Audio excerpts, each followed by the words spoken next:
We are back on the Rational Boomer podcast. Hopefully your day is going well. It's Monday. We got a big week ahead of us. I want to thank Eric for spending some time with me yesterday and being on the show. It's always great to get the perspective of listeners. And the reason I think that's important is all too often when you have podcasts or you have TikToks or whatever, the people who are talking, people like me, give you the impression that the only thing that's important, the only point of view that matters is what we give you. And that's just not true. I can't speak for other podcasters or other TikTok folks, but I'm smart enough to know that I'm not the smartest person when it comes to everything involved in this situation.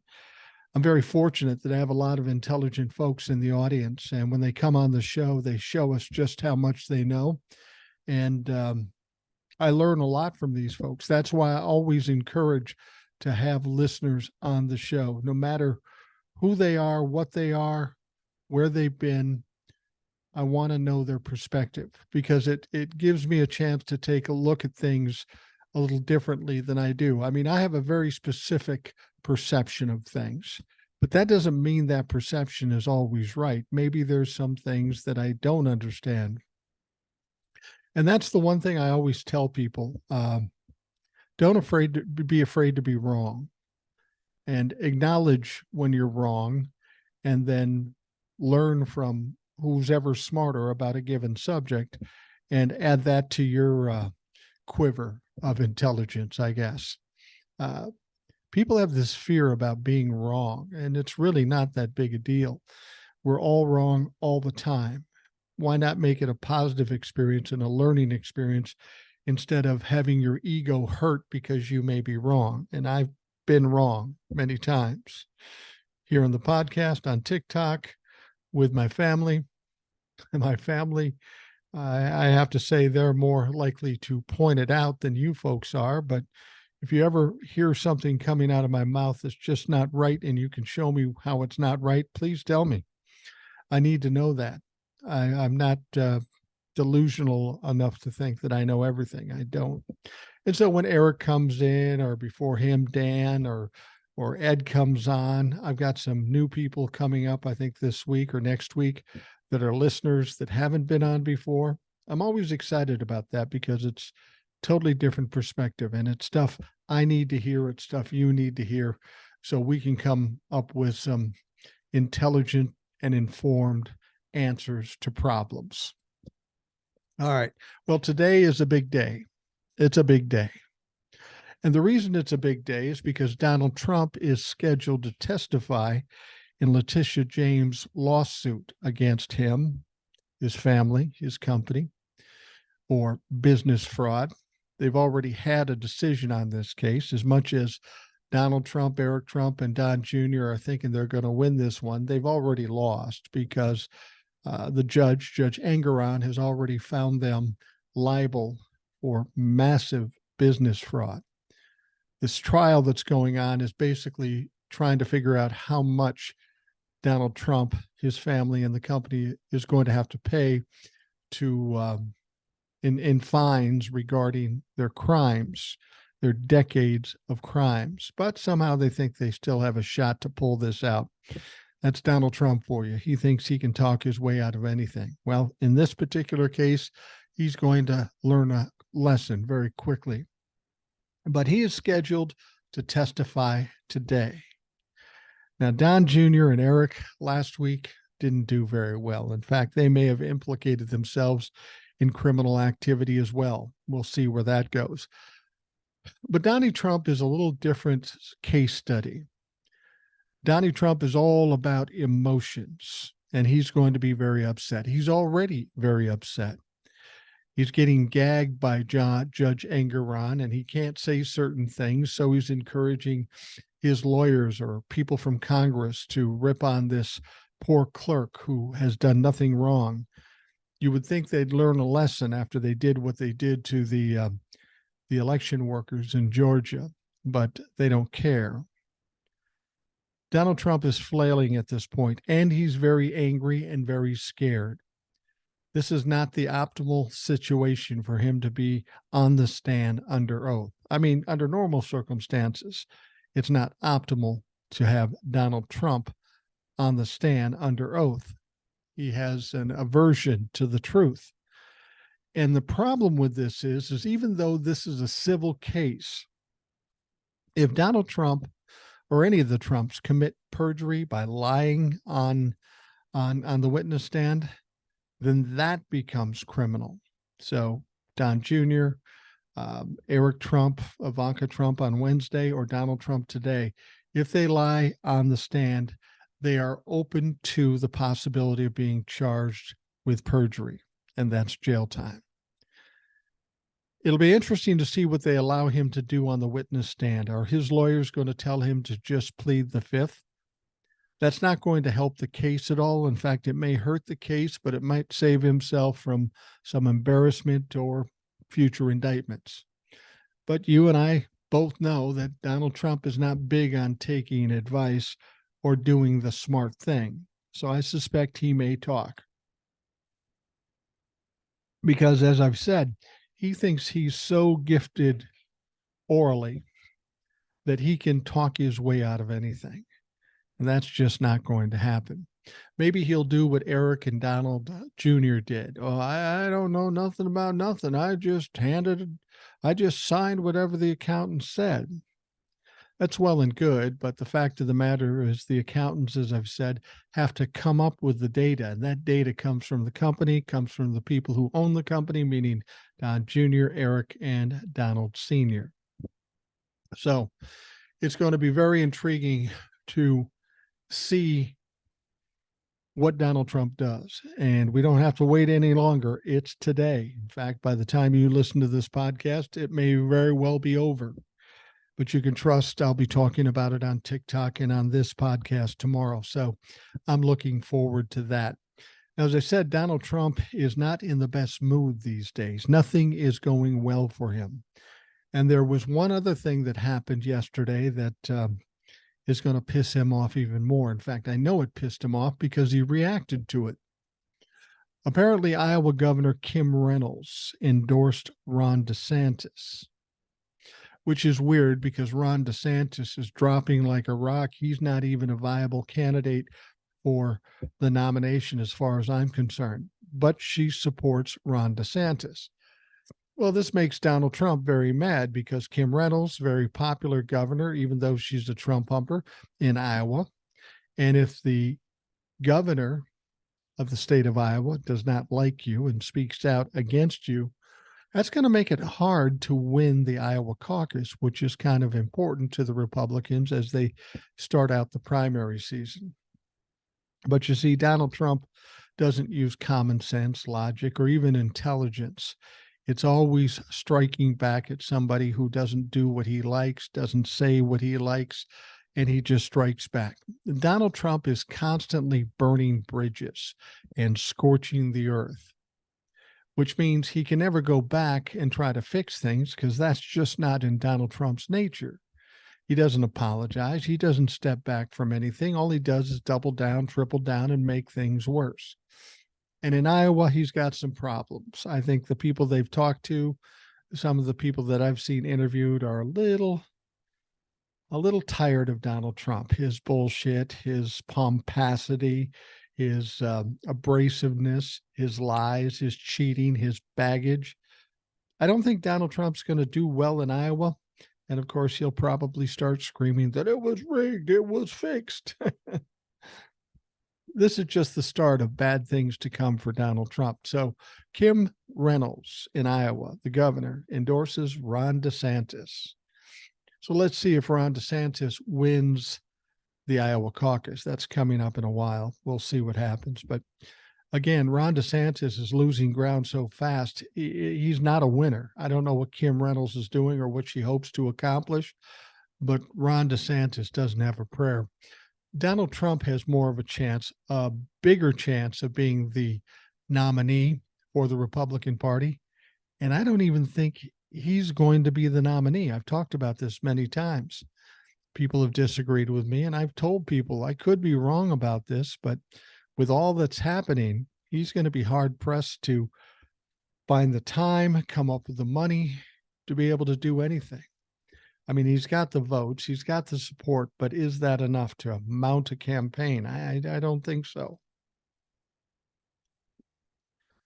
All right, we'll talk more about Donald Trump and his testimony and all that shit later on, but we've got a bunch of emails to get to. We've had some guests, so we haven't read emails, so I'm going to catch up with them. First one comes from Catherine. I think they're making it complex, the 14th Amendment. It is totally clear to me Trump is not eligible to run for president.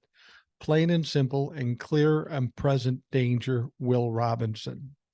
That's a reference to Lost in Space, and you have to be old as I am, or apparently as old as Catherine is, to get it. But if you don't know anything about Lost in Space, just Google that shit. I've had a lot of conversations about this 14th Amendment thing in Colorado and in Minnesota here, and a lot of people are very excited about the prospect. I'm not quite as excited because a lot of it is subjective.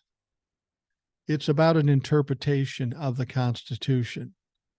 Now, everything I've read about it, I would agree with you. He's certainly in violation of the 14th Amendment, and he should not be on the ballots. But we know how the judicial system works. Well, how it doesn't work, I should say.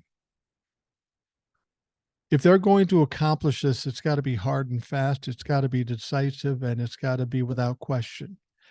And I think there's a lot of questions with this, at least the way the Constitution is written and the way some people are perceiving it. I hope I'm wrong, but I think the 14th Amendment thing in the various states is kind of iffy at this point. I'd love to see it. I hope it gets done. I just don't feel like it's going to get through the legal process in time, put it that way.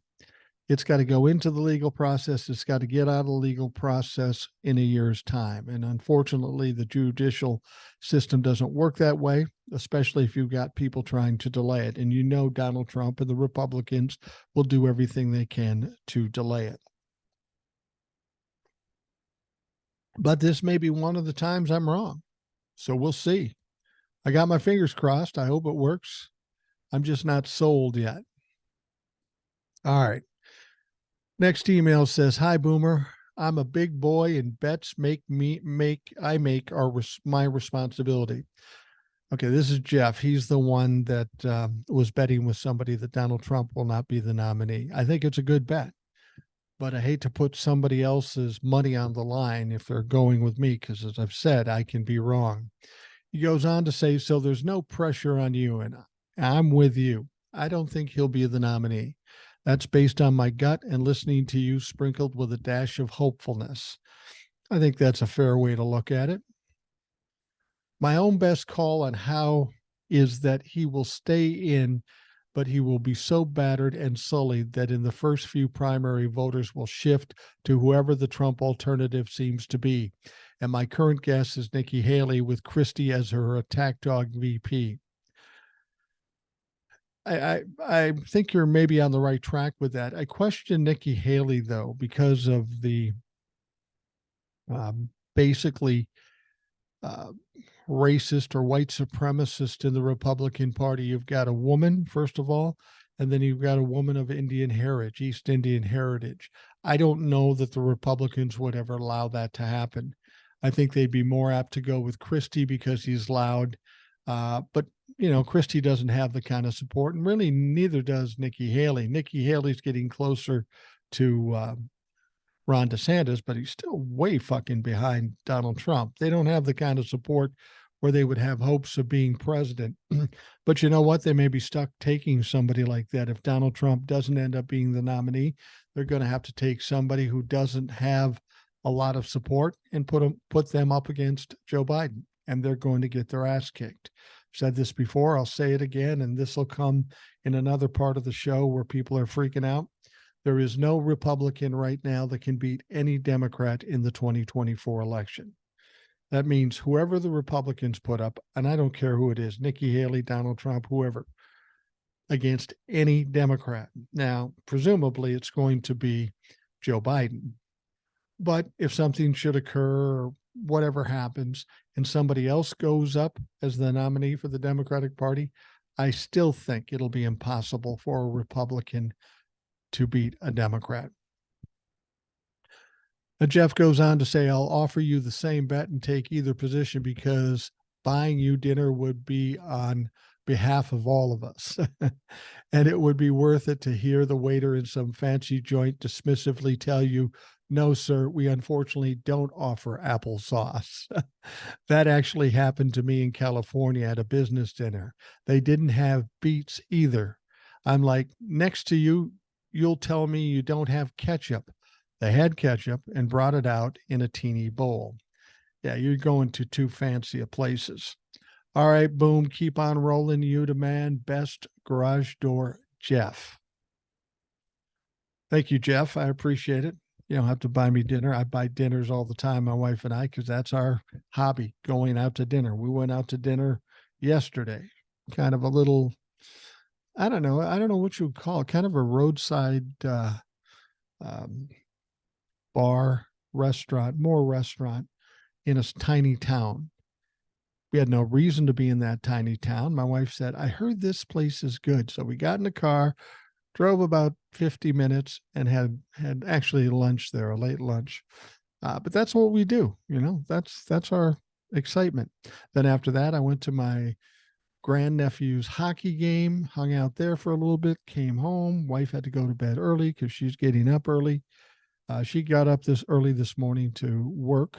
Don't know why she does it, but she continues to do it. She needs something to do. All right. Hello, Boomer from New Orleans. I love New Orleans. I came across your TikTok one day and haven't looked back. I watch and listen every day on YouTube. I especially love your shorts on TikTok, quick and straight to the point. I'm basically an introvert, but I enjoy people. Sometimes I enjoy people. I lost one of my sisters 18 months ago. Her name is Angela. She and I were very close, best friends, if you will. We talked every day, sometimes several times a day, about our kids, life, and politics, especially politics. Ha ha. As you can imagine, my life changed tremendously after her passing. My other two sisters don't give a shit about politics until it's time to vote. Longing for some sort of camaraderie I had with my sister about politics, I found two: Rational Boomer and Politics by Tabitha. I like Politics by Tabitha. Great creator. Of course, I engage and support others on YouTube, but you two fit the bill for me. My sister and I called a motherfucker just that, a motherfucker. We didn't mince words or sugarcoat our thoughts or opinions. I know it's not ladylike, but I don't give a shit when it comes to what the fuck the Republicans are trying to do to our country. Keep up the great work and thank you. No one will replace what I had with Angie, but at least I found a like-minded individual as yourself and others through your channel. P.S. Old Soul has become my new hero. I think Old Soul is a lot of folks' hero. She is a calming presence. She's smart. She's opinionated, but she's way smoother about it than I do. You notice Old Soul doesn't swear much. That's a personal choice, and I respect that. And I asked her, I said, does it bother you that I swear? She said, it doesn't bother me. Not a big deal. I appreciate that.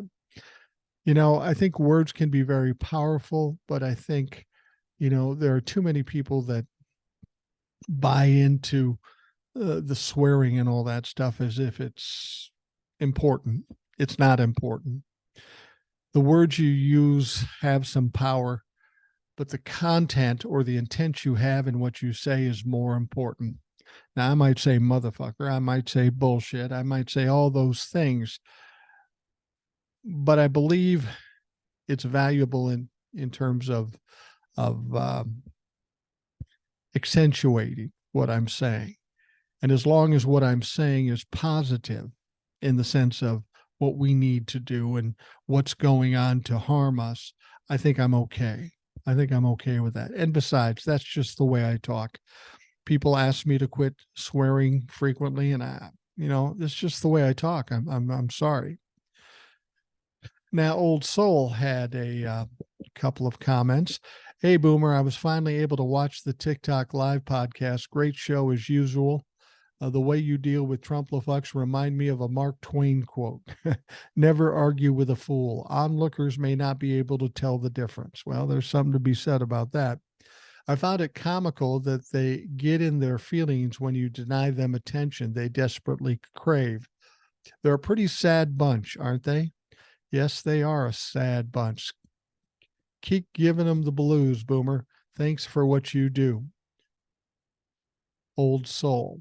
Well, thank you, Old Soul, for what you do. And I know folks are very anxious about hearing you come back on the show. And Old Soul knows she's perfectly welcome anytime she wants to come on, as all of you are. Some people have said after they've been on the show or not been on the show, well, just send me an invite. I'm not going to send you an invite because I don't know what your schedule is. I don't know what good days are for you. I mean, for me, I'm here every fucking night. So it's not like you're going to hit me on a bad day. I'm here every night, every day. I do it at night, but I'm here every day. So all you have to do, if you want to be on the show, if you've got something to say, just send me an email, rationalboomer@gmail.com. Say, Mike, I'd like to be on the show. I'd say, cool. And we set up a time. That's all you got to do. And I encourage anybody who wants to do it because it's good for the show. It really is. All right. The next email. Hello, Mr. Mike. I stumbled across your podcast from TikTok. I'm not a lawyer, but I have actually done research on Trump's cases. Now, Trump has three things that will doom him in his aspirations to seek office again. First, the receiverships are going to sell his real estate and businesses off for pennies on the dollar. That's hurts him as our contacts and rich guy networks will crumble, including his Russian cash, as he is no longer viable as a means to influence the United States elections and foreign policy. That was the compromat that Putin and the Russians needed him for, as he laundered money for them for years. They worked him as an asset. Putin's other lackeys in Congress might even turn on him. We'll see. Second is the lack of political and financial grifting he will lose as he becomes more unmoored, both mentally and physically. His lack of adequate legal representation is telling, as it reduces the level of the confidence that even the most ardent supporter will take notice that he has become more of a loser than a winner. His legal counsel keeps dropping the ball. It means these cultists operate on the most emotional level, and once they turn, their obtuse nature is such that they begin to eat their own. I can't wait for that moment because it would be similar to a school of piranha catching a deer in their territory, a bloody mess. Thirdly, Trump is going up against 4 different criminal trials and a prosecution teams, and they share information. They have lots of resources. So when Trump's lawyers are filing motions for more time, it is a delay tactic, but they are telegraphing that they are overwhelmed. I believe most people can gather that for themselves, as many attorneys are quitting on defendants. One reason is payments are probably few and far between, and many attorneys simply don't want to be involved with a situation in which they could lose their license or they could be in trouble with the ABA, the Bar Association. Attorneys create business based on their reputation, and if you are on the wrong side of a case, that could hinder your business prospects. Now, to clarify, an attorney cannot simply drop a client, but if they and the client are not seeing eye to eye on the defense strategy, or the defendant is pushing the attorney to get into a legal gray area, the attorney can simply state that they cannot properly represent them. This is ABA Rule 11.6, declining or terminating representation. The client or prospective client seeks to use or persist in using the lawyer's services to commit or further a crime or fraud, despite the lawyer's discussion pursuant to Rules 1.2D and 1.4A5 regarding the limitations on lawyers assisting with proposed conduct. So they have a way out. So, in essence, the nature of the prosecution makes terminating representation easier because of this rule. The attorney simply tells the client, hey, we should not do that. And the client persists, and the attorney generates a disengagement letter to be forwarded to the judge in prosecution, and it serves to protect the attorneys from the inadequate representation and legal malpractice violations. This is why Trump and his fellow defendants had such a hard time securing counsel. Most reputable lawyers stayed away from this en masse. These are the D-teamers. They are looking to establish a reputation, or they think there is cash at the end of the rainbow, or they ask these defendants to cough up a hefty pretrial retainer. Thank you for reading my email. And yes, I would love to speak with you on your podcast. I am a teacher and I have many opinions on education, law, history, and politics. Not an expert on anything. I'm a veteran, so I have some insight in our military policy. Respectfully, Lee. Well, Lee, you're more than welcome to come on the show. And after reading your email, I have to think that you would be a great prospect and a great value to the show. So as I've said, all you have to do is send me an email, rationalboomer@gmail.com. Tell me when you're available, when you're ready, and we'll get it done. All right, here's a second email, a short one from Garage Door Jeff. He says, hi, Boomer. That was a good show with Dan. It was interesting hearing his perspective, and you two had a good conversation. Thanks to you both. Best, Garage Door Jeff. I agree. It was a great joy to talk to Dan. He had some limitations because of disabilities, but that doesn't preclude him from being on the show. And I thought he did a great job, and he's more than welcome to come back anytime he would like. Next one comes from Darren in Montana. Hey, Boomer, things are fucked in Montana still. Our House seat, Ryan Zinke, decided we should pass legislation that would throw out Palestinians. I live in Montana my whole life. I don't think I've ever even passed a Palestinian. Can't say for sure. Don't care if I did. That is the Republican Party at its finest, fascism at its finest. Just thought I would let you know that I didn't vote for this crooked dipshit and never will, but others that live here are drinking the Kool-Aid. He's such a disappointment from the state that I love so much. Darren, it is a beautiful state, and you've got some fucked up politicians there. I'll grant you that, but we all do in all of our states. I've got a few fucked up politicians from the very liberal Minnesota, so I can't fault you for that. But that's interesting, and this is a topic that will come up later in the show. The Republicans have introduced a bill to kick out all Palestinians in this country that aren't permanent residents. If you're in this country and you're a Palestinian, we'll kick you out, which is ironic when you think about it, because we hear all this talk about well, everybody's so mad at Joe Biden because he's siding with Israel and being a horrible person to the Palestinians. Joe is more trying to quell this war instead of having Israel's back. He's part and parcel of the reason why there is some resources and aid getting to the Palestinians. And the people who say, I'm mad at Joe Biden, I'm not voting for Joe Biden, you're going to vote for the Republicans who now want to kick out Palestinians? You might want to think about what your plans are on voting day. All right, this next one comes from Daniel. Daniel was the gentleman who was on the show back a few days. He said, Mike, I would like to thank you for the opportunity to be a guest on your podcast. I know I wasn't as good as I should have been or as well received as I could see from the comments on YouTube, but it was my first time ever being on a podcast. And if you ever decide you would like me back as a guest, I promise I will be better.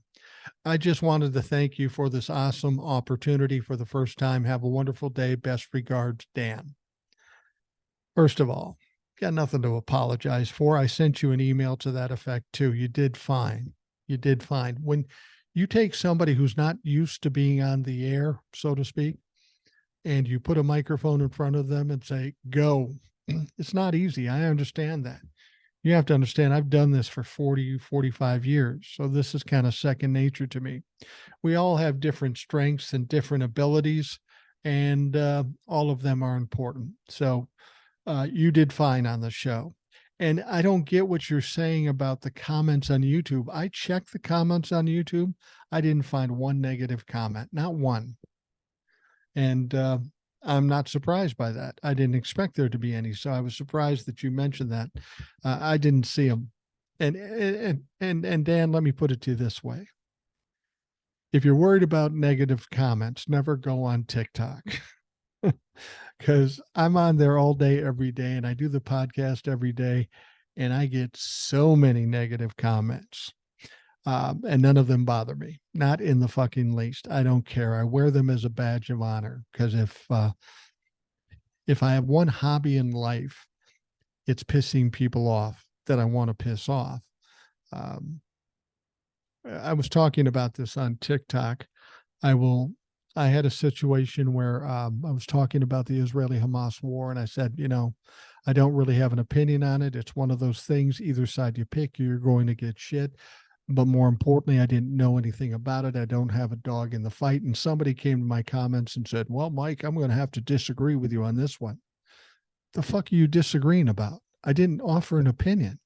See, that's the thing. That's the thing in this country that we've got to get away from. Everybody wants to be a victim. Everybody is desperately seeking something to be angry about or something to be offended about. It's ridiculous. It's no way to go through life looking to become a victim. And that's the way I see it. And I told people on TikTok, I said, look, everything I say on TikTok and the podcast, I stand behind because I think about it before I say it. I don't go off on an emotional rant and just start spewing anything. I do think about it. After being 40 years in the radio business, I do have a filter of sorts. I know where to go and where not to go and what to talk about and what not to talk about. The only thing I'm getting through this filter now that I didn't when I was in radio is the swearing aspect of it. But I told people on TikTok, I said, look, doing what I do will piss some people off. And if you're listening to my TikToks or my podcast and I did something that made you angry or offended, understand this. I meant to do that. That was my point. If it pissed you off, I meant to piss you off. If you are offended by it, I meant to offend you. See, that's the thing. I stand behind what I say. Not everybody's going to agree with it, and that's okay. That doesn't matter, really. It's just people putting things out in the ether, their opinions, and then we can bring it all together and come up with real answers. But if you listen to me and you're offended or mad, that's okay. I meant to do it. I'm not going to walk back anything I say because I've thought about it. I mean what I say and I say what I mean. Simple as that. Now, I want to point out something else, though. That doesn't mean you can't call me out if I'm wrong or disagree. The fact is, I'm glad if you call me out when I'm wrong. I want to learn what's right. I want to hear about that so I can put that in my brain. And next time I don't make that mistake. But as far as disagreeing with me, that doesn't make me angry at all. In fact, I think it's a good thing. If somebody sends me an email that disagrees with me, I'm cool with that. It doesn't make me mad. It doesn't hurt my ego. So if you're going to come to me and you say you're upset or offended by something, I'll accept it. I'll listen to it. But if you think I'm going to change my tune because of it, ain't going to fucking happen. Just not going to happen. You can ask my family. I don't even do it with them. All right. The next email comes from Paul. He says, hey, Mike, I have to tell you, yesterday's show was a real downer for me. I tune into you to make myself feel better about the shitstorm that occupies this country every day. Yesterday just made me feel bad. Your guest was talking about his trials and tribulations, I'm assuming Dan, and he, along with countless others, really need our help and understanding. What made me feel so shitty about it is I know none of them are going to get help, not with the government in its current state. What the hell ever happened to of the people, by the people, for the people? I'm just sad and upset at this feeling of helplessness. It's not right, Mike. I know you'll probably be lying, but tell me things will get better. Sadly, Paul. Well, I'm not going to tell you things are going to get better in this particular situation. I know what you're saying. You talk to somebody like Dan, he's dealing with some things, some disabilities. He's relying on the government, and now he's got the government coming back, trying to find ways to take shit away from him. I understand the sadness. I understand the despair of thinking about that. Uh, and I'm not going to give you a bright, sunny look at it that all things will get better. I presume things will get better because that's the way I look at things. I dislike when people assume the worst for everything. You should assume the worst for nothing. You should assume the best, and you're more than likely to get the best if you do that. If you assume the worst, that's probably what you'll get too. So I'm not going to say it's all unicorns and sunshine, but if it made you feel shitty and angry, that's good. That's what it's going to take for people like us to recognize the problems with our government and how there are people struggling out there that need help and just don't get it because of the likes of the Republican Party or Donald Trump or what have you. Feeling that way is going to make us fight stronger to try to get it fixed. We've got a long way to go. Even if we win in 2024, which I think we will, it's going to be a long fight back. It's going to take a long time to fix everything. And that is sad. I will agree with you. I feel very fortunate to be in the position I'm in. You know, I'm not rich and famous and all that stuff, but I'm doing fine and I'm getting by. And a lot of us are, and a lot of us aren't.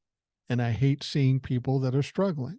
I've been there. It's not pleasant. It's not good. All we can do is keep fighting. And when you hear stories that make you upset or angry about our government, that's a good thing. It's about time we weren't apathetic and that we thought about other people and we fought for other people. So, Paul, you may be sad, you may be mad, but that's good. Let's fucking go after these motherfuckers. All right. This is the third one from Garage Door Jeff. Jeff, you're quite prolific today. Well, actually, it's over a few days because I didn't read emails. Hi, Boomer. Eric is a great guest. Yeah, he is very knowledgeable, but tell him I'll bet him a dinner that Trump will not voluntarily quit the race for POTUS. No way, never. Maybe not. Maybe not. I don't know that he'll stand up and say, I quit the race. I don't think he'll do that. I think there will be circumstances where he just won't be able to continue, or the Republican Party just won't have him as the nominee. I mean, to have him as the nominee is a sentence in failure. Jeff goes on to say, when the 2024 race is over for Trump, he is literally a shark. He is literally shark chum the second that happens. The fury that will be unleashed on him will be biblical level. That's human nature. Nobody actually likes the guy. They all loathe him and will turn on him with malice. Yeah, the moment they feel safe to turning on Donald Trump is done. The motherfucker will literally try to storm the Republican convention if he's losing the nomination. It will be a desperate, pathetic, and glorious to watch. Best, Garage Door Jeff. I agree with you. All right. This comes from David. Knowing that you would be a pretty decent person, the good news item, unfortunately, isn't as good a news as it sounds on the surface. Please check out the following. Hope this is all, this helps all of us understand the world we live in. David, yeah, I'm glad you sent that, David, because I didn't know this. I made a presumption of something and I was wrong. And I need to mention that. What I was wrong about, you remember the story I told you about this Alabama mayor, this big old Southern guy named Bubba? Now, I presume that this guy was hardcore redneck, anti-LGBTQ, and all of that stuff. That's what I assumed. And what's that old stupid phrase? When you assume, you make an ass out of you and me. I had a boss told me that once. I almost slapped the taste out of his mouth. That's so fucking corny. Anyway, turns out this guy, this mayor, um, a right-wing media outlet found pictures of him dressing as a woman. And not, I don't know what the legitimate term is. He wasn't transgender, but he was a cross-dresser anyway. And they exposed him. And so the right wing holds some responsibility in this guy's demise, because he ended up being in a car chase, and then he stopped and he shot himself, and he committed suicide. Where I was wrong on this is who this guy was.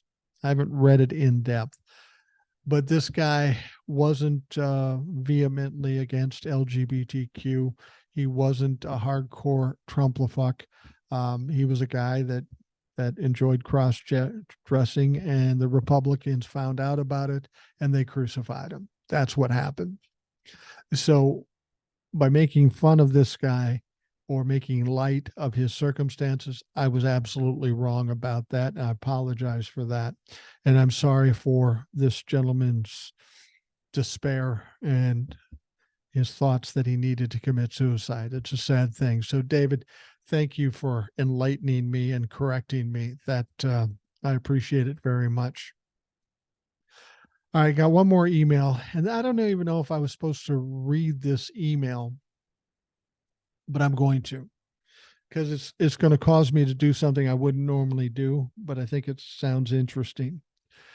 He says, "Hello, sir. My name is Skip, and I am the creator behind at JFK 60 Years. You've seen him on TikTok. I enjoy your videos and appreciate how you come straight to the point. My thought was that you likely have considered the JFK unsolved case and have an opinion. Oh, yes. I've looked into it all of my life. I found it intriguing. I was born in 1960. My very first memory was sitting in front of the television watching the JFK funeral.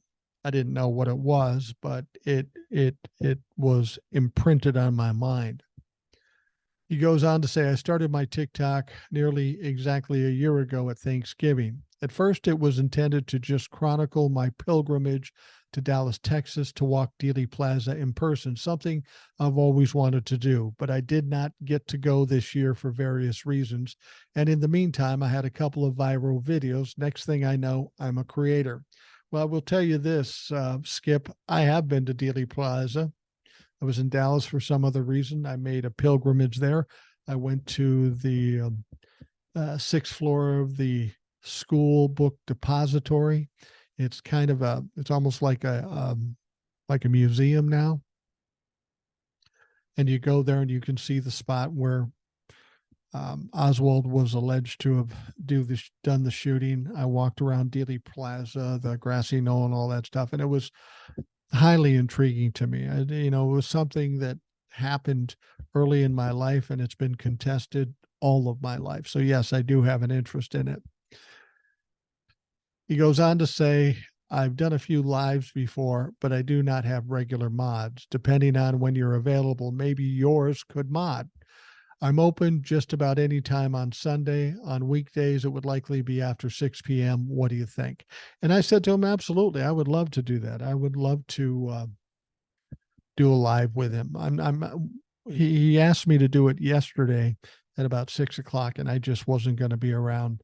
But this would be a little off of my, normal topic, but I think it's interesting, especially given that the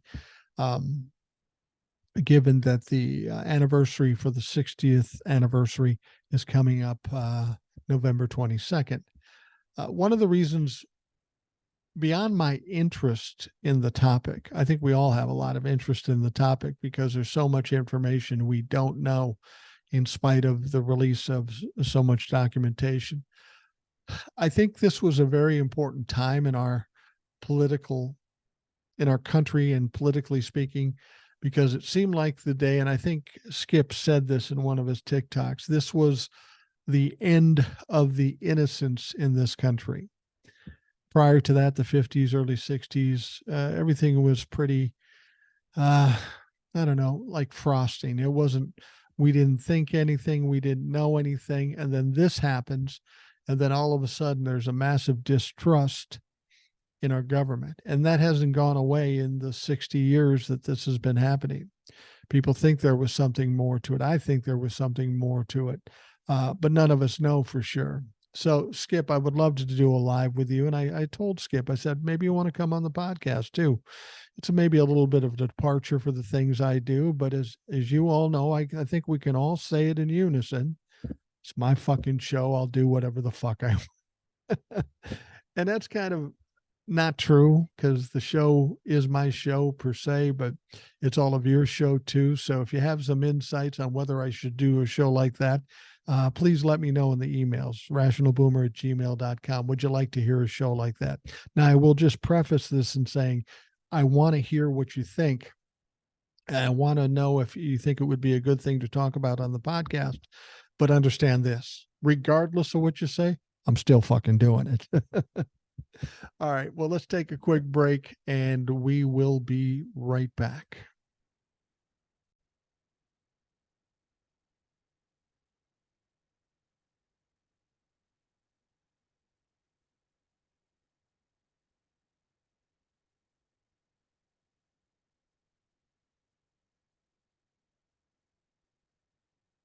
All right. This next story kind of angers me.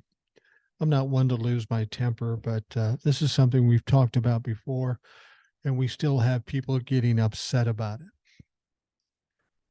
There is a poll that came out yesterday. It's coming from the New York Times / Siena College polls. It was released yesterday. It says more voters in 5 key swing states say they would vote for former President Donald Trump over Joe Biden in a hypothetical head-to-head matchup. Trump, the unrivaled frontrunner in the GOP primary to take on Biden, leads Biden 52 to 41% in Nevada, 49 to 43% in Georgia, 49 to 44% in Arizona, 48 to 43% in Michigan, and 48 to 44% in Pennsylvania. Wisconsin is the only swing state that the New York Times and Siena College polled where Biden has the edge. In the Badger State, Biden leads 47 to 45%.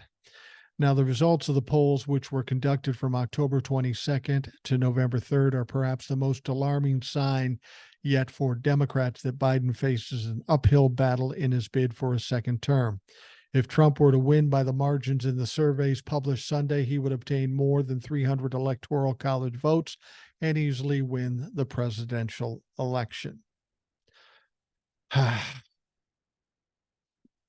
Now, here's the fucking thing. How many times do I have to tell people? There are people out there that are upset, that are anxiety racked, that are clutching pearls and wringing their hands. Oh my God, Donald Trump is going to win the presidential election. I've told you this before. Do not listen to polls. Do not listen to the media. I mean, you're hearing this story all over the media, on the internet and on TV and all that sort of stuff. And they're creating this trauma or in this drama in this whole race.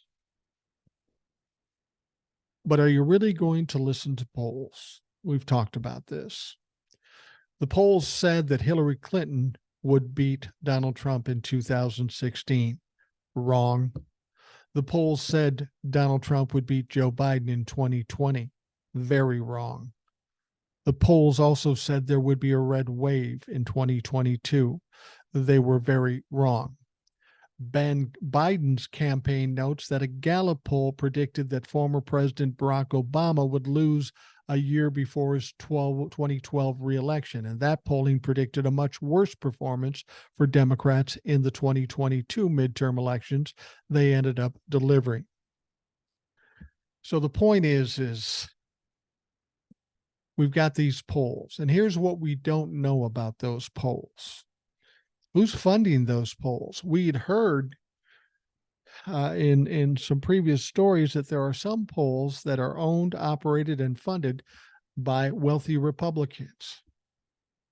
Can you trust wealthy Republicans? Because if you do, you have learned nothing about what we're talking about here on the Rational Boomer podcast. They have their own agendas. They aren't above bullshitting or trying to carry the narrative. They've done that for 7 years. They continue to do it. The big lie, Joe Biden's impeachment. They talk about shit that isn't true and they pass it off as fact. And some media people pick this up and get behind it. And why does the media do this? You're probably thinking to yourself, why would the media do that? That makes no sense. Why would they knowingly take lies and bullshit and spew it out on their airwaves or on the internet? Well, here's the deal. And this is something I've talked about before too. We don't have journalism anymore where people just report the facts. We've got a source here with polls that we don't know anything about the veracity, whether it's truthful, whether there are some errant agendas here. We don't know that. You listen to polls and you say, New York Times got a poll. You don't know who runs that fucking poll. It's not the New York Times. Somebody else is running the poll. New York Times would basically contract with somebody. And the New York Times and MSNBC and CNN, they love the fact that a story like this comes out.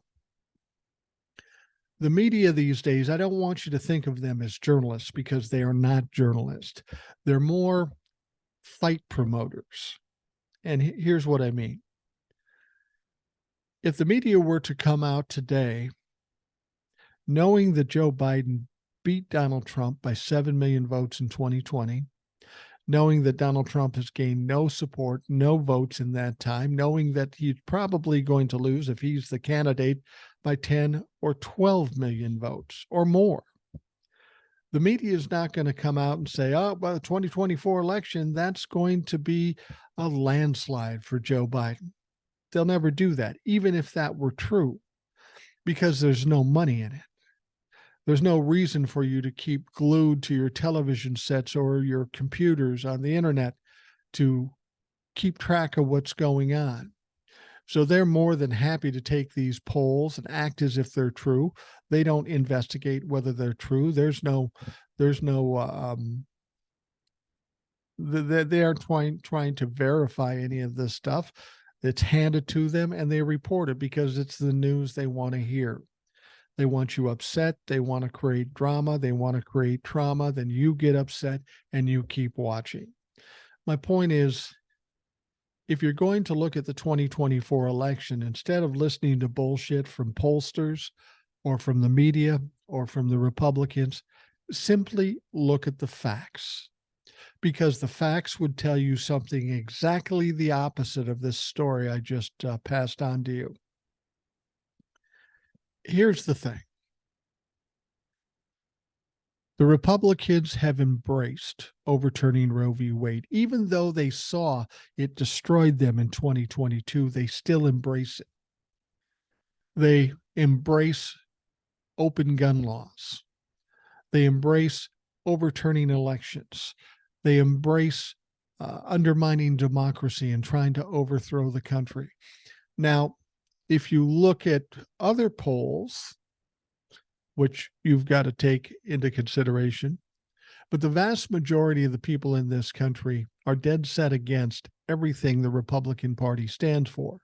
And what they try to do is they try to keep it on the DL. This is what we believe, but don't talk loud about it. Well, they've got a problem with that now.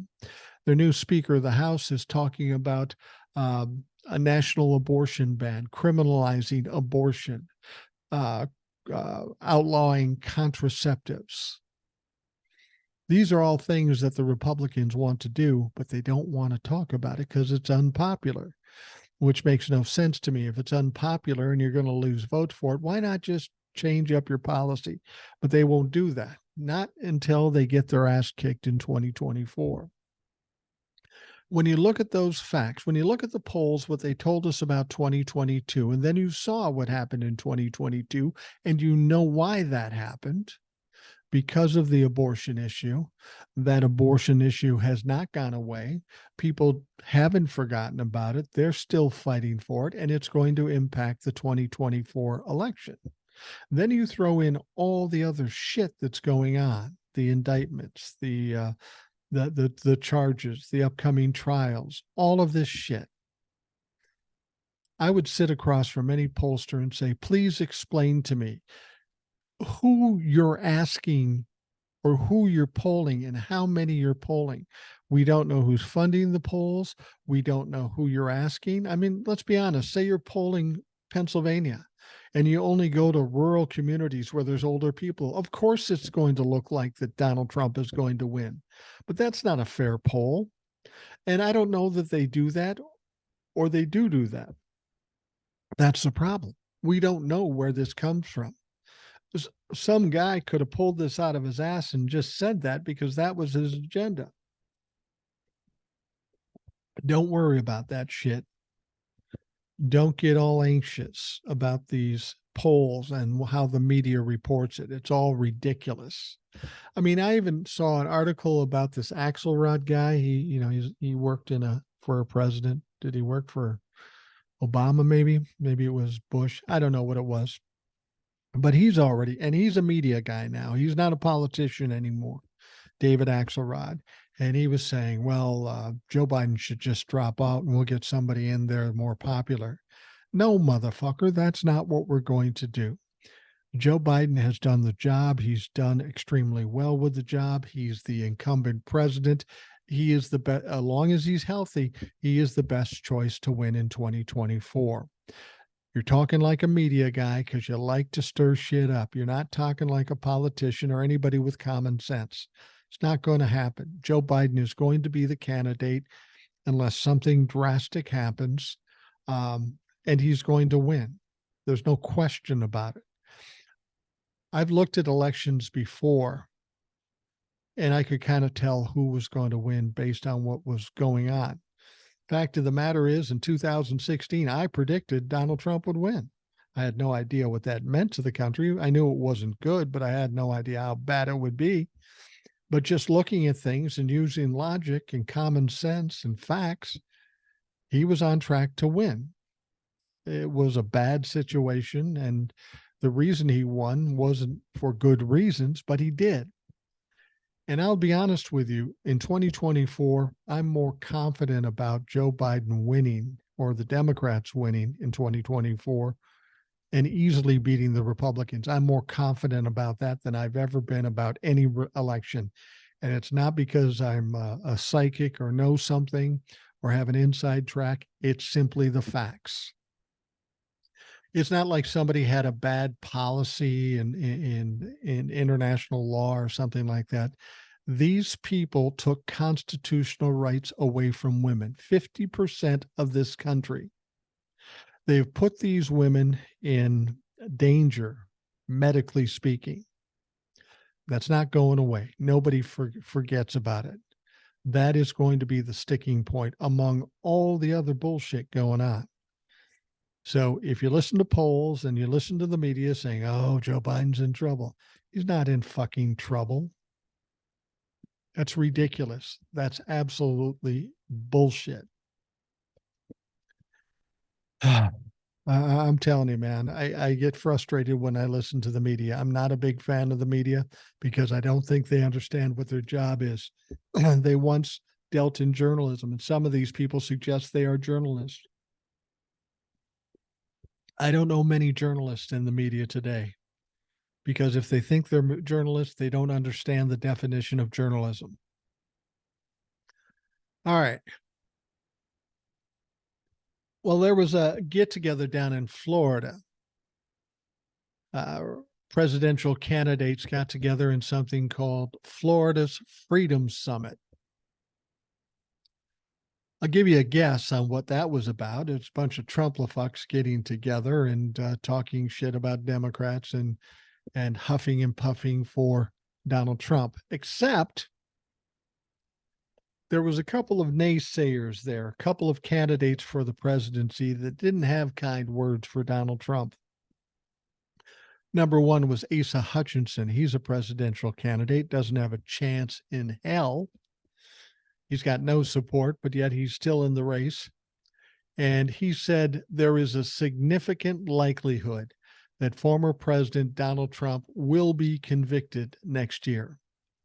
Now, of course, Trump faces 4 separate criminal indictments with a total of 91 felony charges. But Hutchinson gave his prediction for the outcome of Trump's Georgia, New York, Florida, and Washington, D.C. trials. He said there is a significant likelihood that Donald Trump will be found guilty by a jury on a felony offense next year, the former Arkansas governor told the crowd. Now, Hutchinson's been a critic of Donald Trump for a long time. He isn't a Johnny-come-lately. He said this for a long time because he's not stupid and because he's not fearful of MAGA. Well, you can imagine what happened when he said that. They booed the shit out of him. They were trying to drown him out. Hutchinson even said, I'm not even sure he's qualified to be the next president because of what Trump did, and the 14th Amendment might make him ineligible. Hutchinson was not the only person to receive a frosty reception. There was New Jersey Governor Chris Christie. Now, you have to understand about Asa Hutchinson. He's a pretty calm, easygoing guy. He said what he said. He got booed, and that was the end of it. Chris Christie's a little different deal. He's not shied away from slamming Trump. He was met with boos and heckling. Someone in the audience yelled Trump, prompting Christie to chastise the crowd, which appeared to be largely filled with Trump supporters. This is what he said. He said, "What a shock. You're for Trump? I'm going to fall over dead," Christie said. Now, look, every one of those boos, every one of those catcalls, and every one of those yells will not solve one problem we face in this country.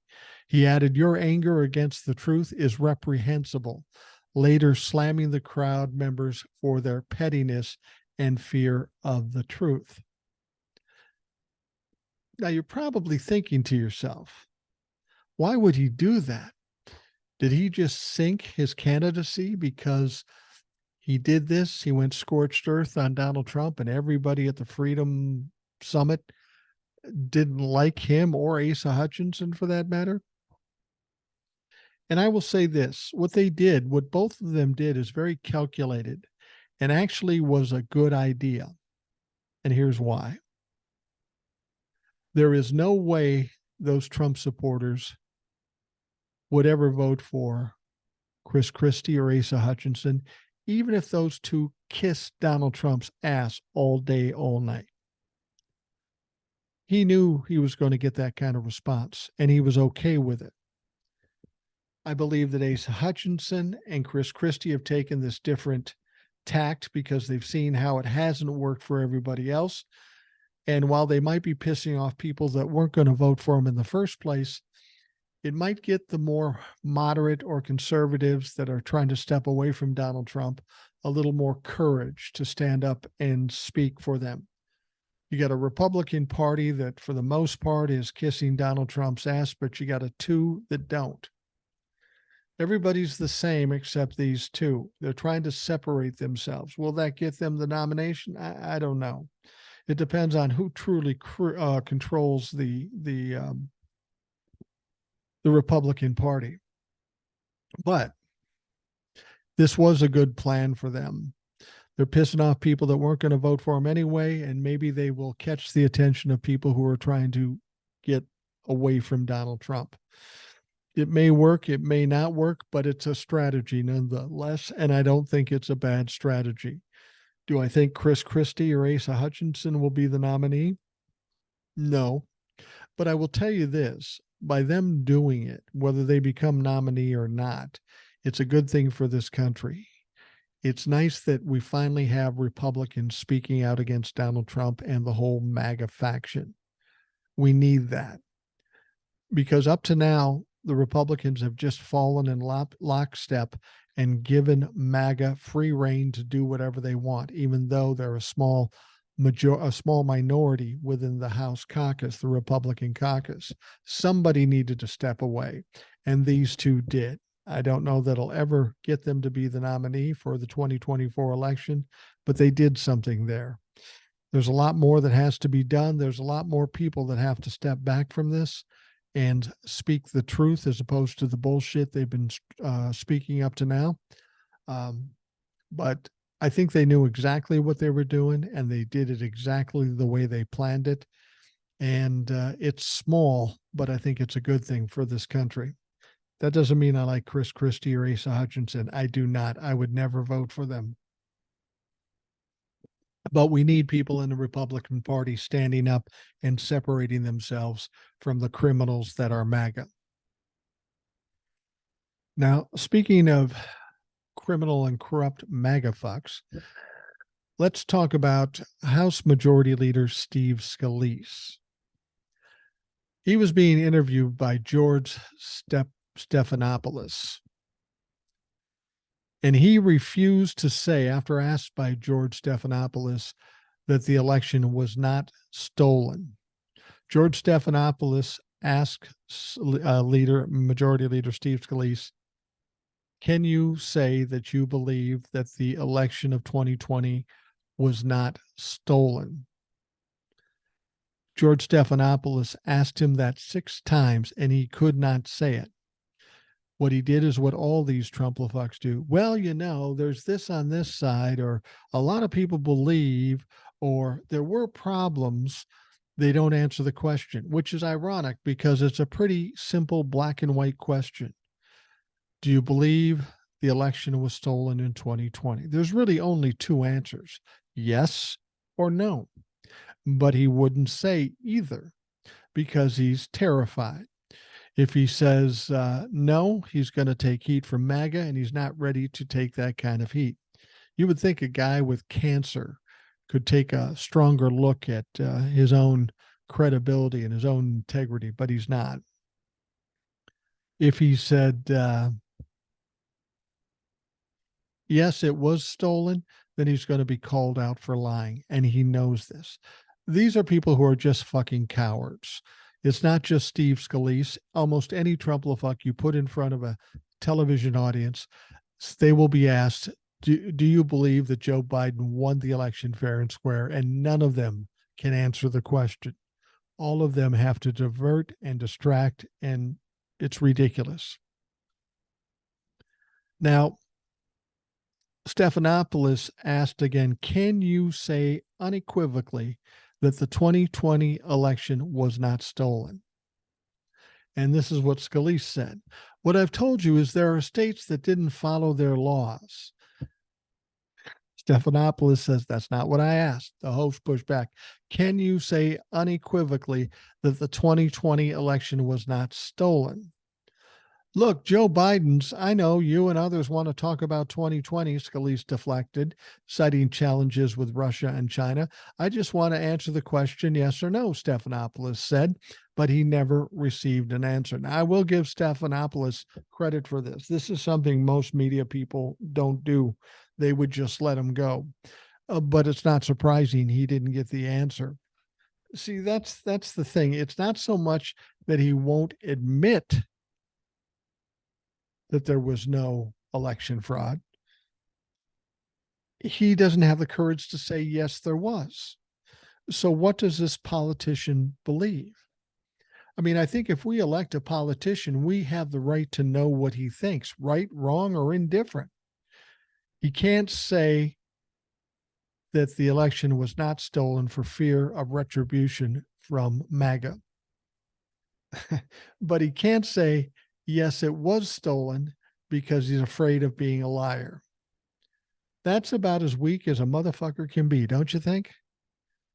And it's not just Steve Scalise. It's any number of Trump-fucks that are put in this position, and they just refuse to answer a simple yes or no question. That tells you who the Republicans are.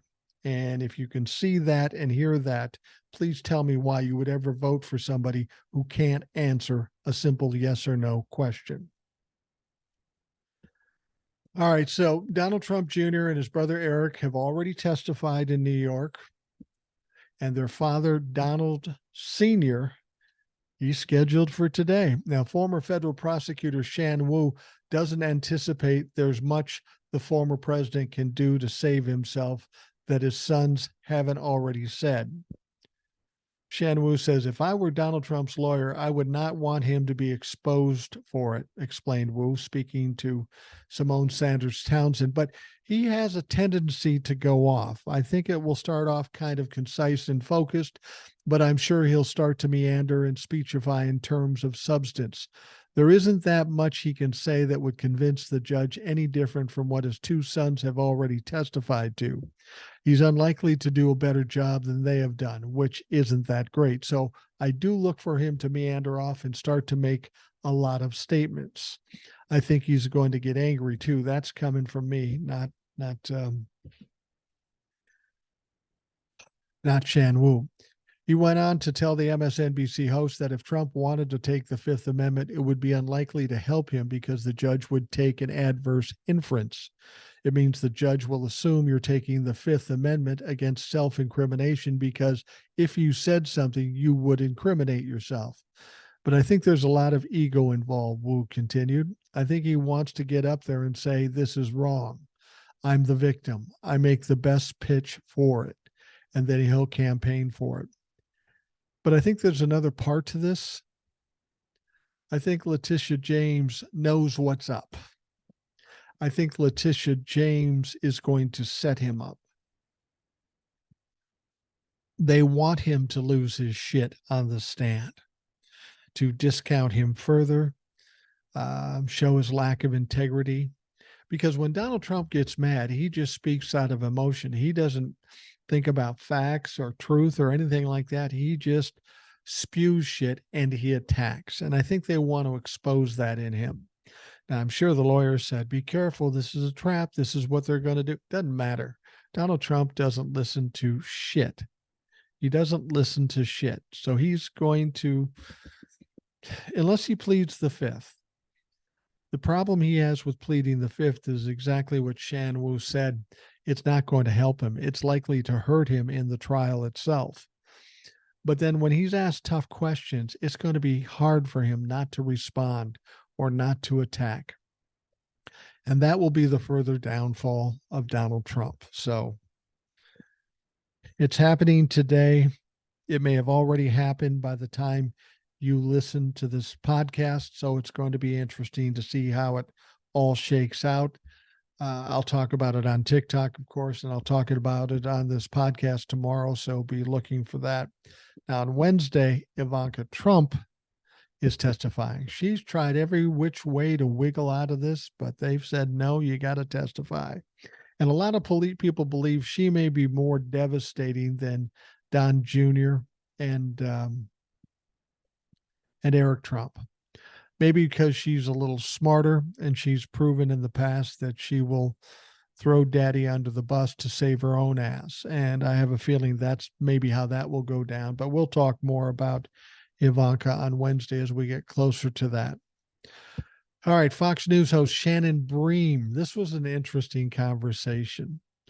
Fox News host Shannon Bream challenged House Speaker Mike Johnson over his history of opposing certain forms of birth control. Not only abortion, not only wanting to criminalize abortion, he wants a national abortion ban, and he wants to ban birth control. Now, while appearing on Fox News Sunday, Bream noted that Johnson had been accused of being wildly out of step with Americans on birth control. He supported bans that would not only criminalize abortion, but ban IVF treatments and common forms of birth control, and that he voted against access to contraception. This is who this guy is.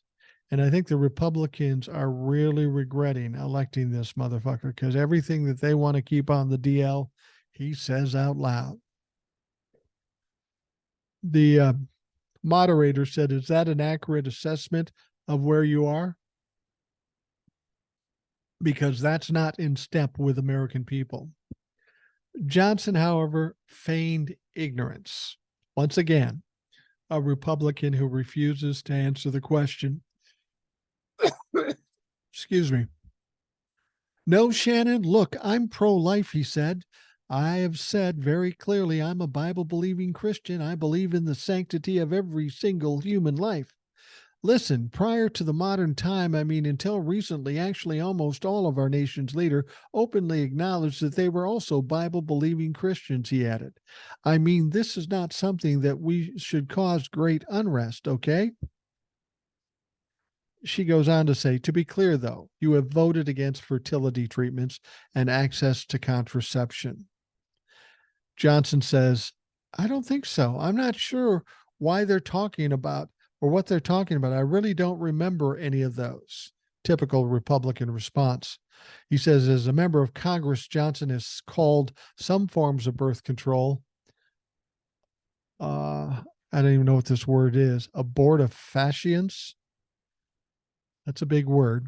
I guess you get those when you go to law school. But the fact of the matter, it isn't hard to prove that he voted on these things. I mean, it's fucking congressional record. It's public record. We can find this out. But see what I mean about these Republicans? They don't want to admit to the very things that they fucking believe.